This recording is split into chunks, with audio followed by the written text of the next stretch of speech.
Selamat siang, saya Maria Fernanda Meliana dari jurusan Sistem Informasi kelas C. Di sini saya akan membahas studi kasus mengenai himpunan dan aljabar Boolean dalam kehidupan sehari-hari. Langsung saja, pertama kita akan membahas studi kasus mengenai himpunan. Di sini saya mengambil sebuah judul jurnal yaitu optimalisasi traffic light berdasarkan kepadatan kendaraan dengan teknik edge detection, operator Sobel, dan metode fuzzy logic Sugeno. Pertama-tama, sebelum kita masuk ke dalam studi kasusnya, setidaknya kita sedikit mengerti apa sih yang dimaksud dengan edge detection itu dan apa sih logika fuzzy Sugeno. Edge detection yang sering disebut deteksi tepi pada suatu citra adalah suatu proses yang menghasilkan tepi-tepi dari objek-objek citra. Operator Sobel melakukan perhitungan secara dua dimensi terhadap suatu ruang di dalam sebuah citra. Dan dasar logika fuzzy adalah teori himpunan fuzzy.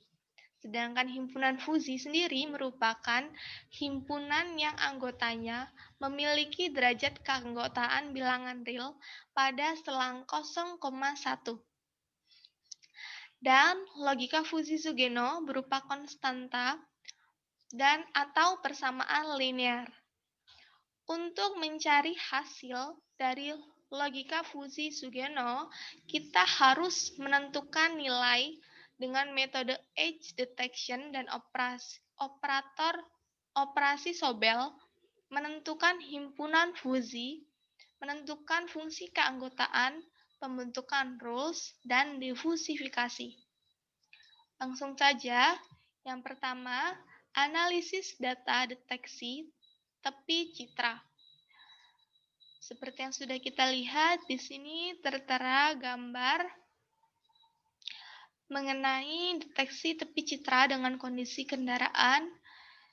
Di gambar menunjukkan bahwa kondisi di JKD, jalan kendaraan yang diatur, memiliki nilai citra yaitu 4.7471 dan JKS, jalan kendaraan selanjutnya, memiliki nilai citra 3.15552. Selanjutnya, kita akan membahas mengenai pembentukan himpunan fuzzy. Yang pertama, himpunan fuzzy. Di sini ada suatu tabel himpunan fuzzy.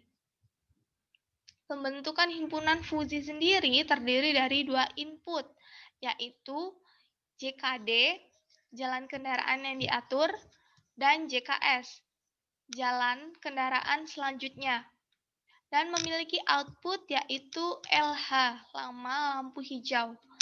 Di sini bisa kita lihat fungsi dengan input 1, variabelnya JKD, jalan kendaraan yang diatur, dengan domain. Domain ini bisa disebut dengan wilayah atau titik. Dengan domain 0,60 memiliki himpunan tidak padat. Domain 4500,75 memiliki himpunan normal. Domain 6000,90 memiliki himpunan padat. Domain 7500,11 memiliki himpunan sangat padat. Begitu pula dengan input 2 memiliki himpunan dan domain yang sama.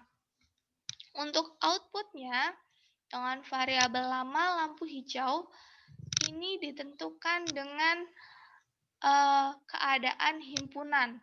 Jika himpunan tidak padat, maka lama lampu hijaunya juga akan semakin cepat. Seperti itu. Selanjutnya, fungsi keanggotaan. Di sini terdapat grafik jalan kendaraan yang diatur. Kita akan bahas mengenai cara mencarinya ya, teman-teman.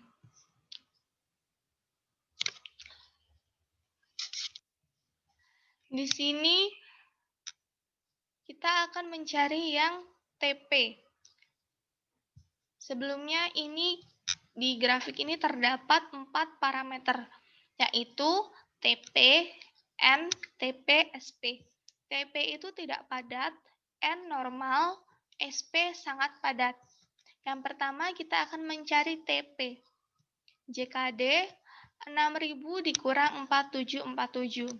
Nah, di sini dari mana sih nilai 6000 ini? Nilai 6000 ini didapat dari grafik. Puncak grafik pada TP tertera pada nilai 6000.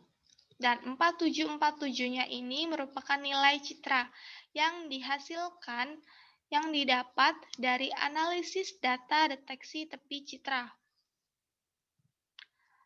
Lalu 6000 dikurang 4500. 6000 merupakan puncak dari grafik TP dan 4500 merupakan awal di mana grafik TP dimulai.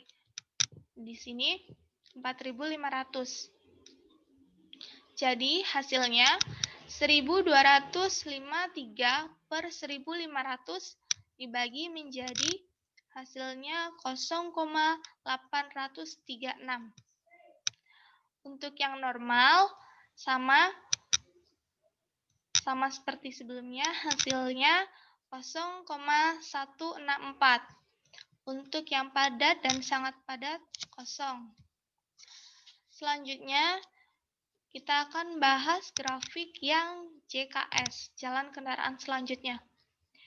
Ini sebenarnya sama, hanya dibalik, kebalikan dari JKD. Jika JKD, hasil nilai pertama yang akan dikurangi dengan nilai citranya diambil dari puncak grafiknya. Kalau yang JKS diambil dari awal dimulainya grafik. Di sini ya, teman-teman. 4500 dikurang 3156 per 6000 puncak grafiknya dikurang dengan 4500. Hasilnya 1344 dibagi 1500 adalah 0,896. Untuk yang normal juga sama, yang P dan SP memiliki nilai 0. Selanjutnya adalah pembentukan rules pada fuzzy. Keterangannya diambil dari aplikasi fungsi implikasi. Secara sederhana bisa diartikan jika JKD tidak padat dan JKS tidak padat, maka cepat. Jika JKD tidak padat dan JKS normal, maka cepat. Begitu pula dengan selanjutnya. Dan perlu diketahui, cepat dan sedangnya ini merupakan penjelasan dari lama lampu hijau. Jadi, jika jalan kendaraan sedang diatur tidak padat, dan jalan kendaraan selanjutnya tidak padat, maka lama lampu hijaunya cepat. Berdasarkan rules tersebut, didapatkan aturan-aturan yang dipakai untuk menentukan nilai predikat min dari fungsi keanggotaan JKD, jalan kendaraan yang diatur, dan JKS, jalan kendaraan selanjutnya. Adapun rules yang terbentuk, perhitungan rule ke-1. If JKD tidak padat and JKS tidak padat, then lama lampu hijaunya cepat. Cara perhitungannya, P JKD irisan P JKS min P tidak padat 4747. Ini merupakan nilai citranya. Titik 2 PTP 3156. Ini juga nilai citranya. Hasilnya 0,836. Dan diperoleh hasil untuk lama lampu hijaunya cepat, yaitu 20. Selanjutnya, ini bagian terakhir yaitu diversifikasi. Kita akan menghitung wage average untuk menentukan durasi lama lampu hijau. Rata-ratanya, kita akan mencari rata-ratanya. Seperti yang sudah kita lihat, setelah dijumlahkan, ini nilai-nilai dari penjumlahan ini diperoleh dari pembentukan rules pada fuzi yang sudah kita hitung sebelumnya, yaitu 106,88 dibagi 2,896, hasilnya 36,9 detik. Jadi, berdasarkan nilai perhitungan dengan fuzi logik Sugeno dengan variabel JKD, jalan kendaraan yang diatur, dan JKS, jalan kendaraan selanjutnya, diperoleh durasi baru lampu hijau, yaitu 36,9 detik, yang kemudian dibulatkan menjadi 37 detik. Jadi, untuk setiap lampu hijau yang terjadi memiliki durasi 30 detik. Baik, sampai di sini materi mengenai himpunan. Kita akan langsung lanjut ke materi studi kasus mengenai aljabar Boolean. Di sini saya mengambil judul dari sebuah jurnal studi kasus, yaitu penggunaan operasi aljabar Boolean dalam desain kontrol gerbang lalu lintas kereta api, atau yang sering kita sebut sebagai palang kereta api. Di sini ada ilustrasinya, yaitu sensor U1 untuk menutup gerbang, sensor U2 untuk membuka gerbang, sensor U3 sebagai timer, dan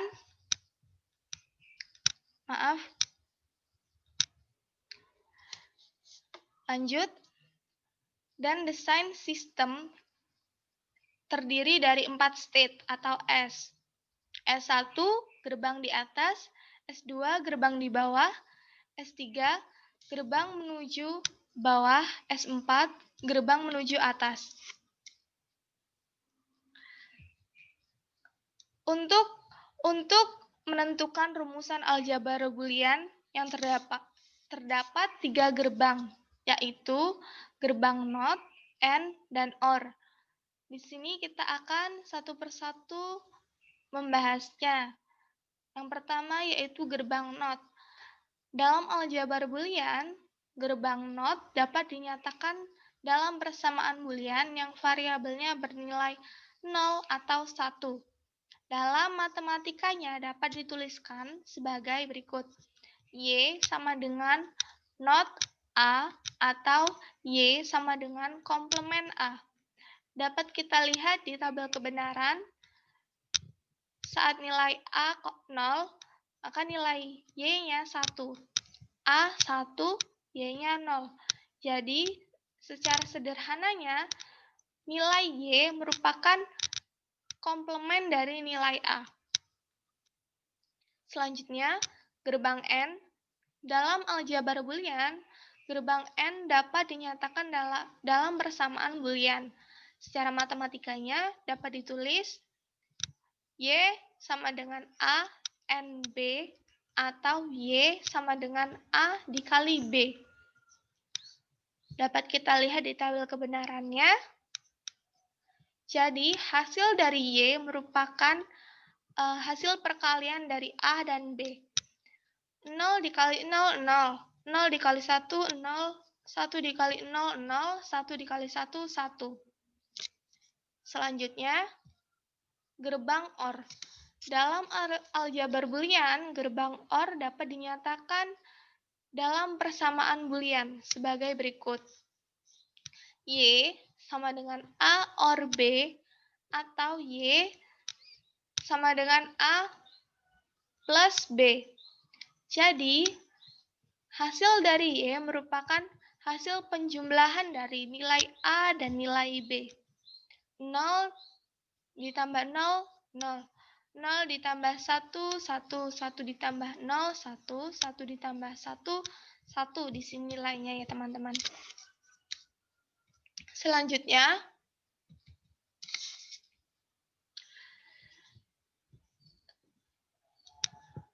terhadap desain sistem tersebut dilakukan spesifikasi dan verifikasi dua sifat, yaitu safety dan functionality. Yang pertama, sifat safety, gerbang sedang tertutup atau gerbang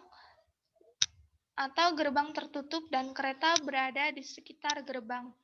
Di sini bisa kita lihat note U1N S1 or S4. Secara sederhananya bisa kita artikan jika U1, sebelumnya perlu kita ingat U1 ini memiliki arti gerbang di bawah atau gerbang sedang menutup. Jika gerbang menutup dan S1 ini gerbang di atas atau gerbang menuju atas.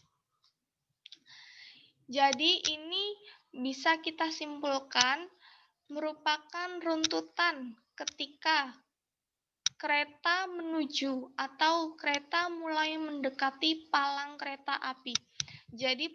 Jadi proses yang pertama yaitu gerbang tidak menutup. Berarti gerbang masih ada di atas. Terus selanjutnya gerbang mulai menutup. Gerbang menuju bawah. Lalu gerbang menutup. Sifat yang kedua yaitu sifat functionality, yaitu gerbang terbuka saat kereta tidak berada di sekitar area gerbang. Sederhananya, ini terjadi saat kereta sudah melewati palang kereta api dan mulai meninggalkan palang kereta api. Di sini tertulis note U2, N S2 or S3. U2 ini sedang berada di atas. Berarti ketika sedang tidak berada di atas, maka dan gerbang berada di bawah. Gerbang berada di bawah atau menuju bawah. Selanjutnya, di sini terdapat gambar diagram transisi state pada desain kontrol gerbang lintas kereta api. Bisa kita lihat, yang pertama menutup U1, gerbang di bawah, lalu membuka dan menunggu, gerbang menuju atas, lalu proses menunggu berakhir, dan gerbang di atas, proses membuka. Lalu saat ada kereta yang mau melintas, proses menutup akan diulangi kembali. Proses menutup, gerbang menuju bawah, dan gerbang di bawah. Jadi prosesnya selalu sama, berputar selalu sama. Selanjutnya, berikut disajikan tabel untuk sistem tersebut dengan input sensor U1, U2, U3 bernilai benar dan dinyatakan dengan angka 1, dan state yang sedang aktif juga dinyatakan dengan angka 1. Bisa kita lihat di sini frame T1 dengan input U1. Input U1-nya kosong, yang berarti U1-nya sedang tidak aktif. U1 ini gerbang berada di bawah, berarti yang aktif adalah U2, gerbang berada di atas. State yang terjadi secara bersamaan adalah S1, gerbang berada di atas. Untuk frame selanjutnya yang T1, U1 aktif. U1 gerbang berada di bawah aktif. Dan U3 juga aktif sebagai timernya. State yang aktif secara bersamaan adalah S3, yaitu gerbang menuju bawah. Begitu pula dengan frame selanjutnya. Baik, sampai di sini penjelasan mengenai aljabar Boolean dan himpunan. Kurang lebihnya saya mohon maaf. Saya akhiri. Selamat siang.